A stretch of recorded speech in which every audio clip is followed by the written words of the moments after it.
અને આજે અહીંયા શિક્ષણ સંકુલનો પણ એક કાર્યક્રમ થયો. સૈનિક સ્કૂલનું લોકાર્પણ થયું. સૈનિક સ્કૂલના સ્ટાફ ક્વાર્ટર, બ્રહ્માનંદ વિદ્યાલય સ્ટાફ ક્વાર્ટર, જય અંબે હોસ્પિટલના જુદા જુદી પરિયોજનાઓ અને મેડિકલ કોલેજનું ભૂમિપૂજન એ પણ આજે અહીંયા કરવામાં આવ્યું. મુક્તાનંદ બાપુએ અનેક વર્ષોથી સેવાનો યજ્ઞ ચલાવ્યો. સામે કોણ છે એ જોયા વગર, ઓળખ્યા વગર જે મુસીબતમાં હોય એને મદદ કરવી એવા સંત ધર્મનું નિર્વહન મુક્તાનંદ બાપુએ વર્ષોથી કર્યું.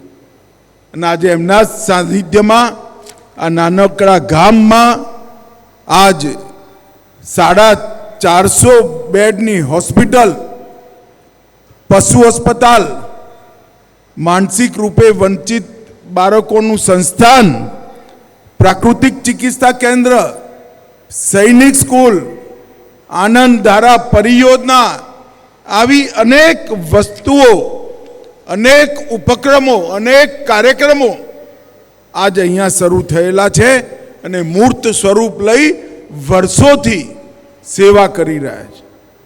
કંડલા હોય કે કચ્છનો ભૂકંપ કે કુંભમાં બાપુએ સરકારની વ્યવસ્થાની તો વાહવાહી કરી, પણ બાપુએ કુંભમાં રોજ 25,000 લોકોને ભોજન કરાવવાનું કામ આ કુંભની અંદર કર્યું.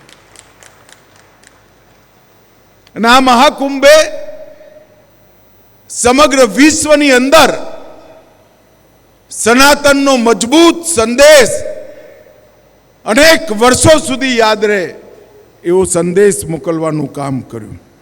મિત્રો, આજે હું અહીંયા આવ્યો છું ત્યારે આજે જે કંઈ બી નવી શરૂઆતો ટ્રસ્ટે કરી છે એને મારી શુભકામનાઓ આપું છું.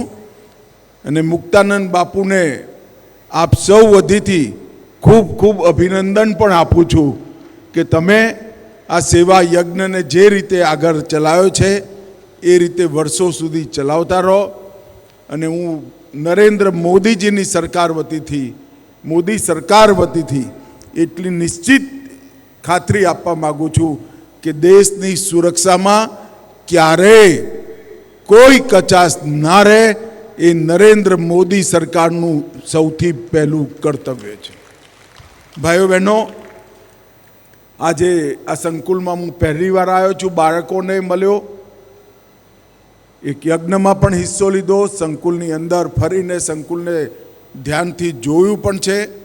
સૌ ટ્રસ્ટી મંડળ જે સંકુલ બનાવવામાં જેમનો દેશ વિદેશથી બધાનો ફાળો છે એ સૌ દાતાઓને પણ હું ખૂબ હૃદયથી ધન્યવાદ કરું છું અને મારી વાણીને વિરામ આપું છું. ભારત માતા કી જય.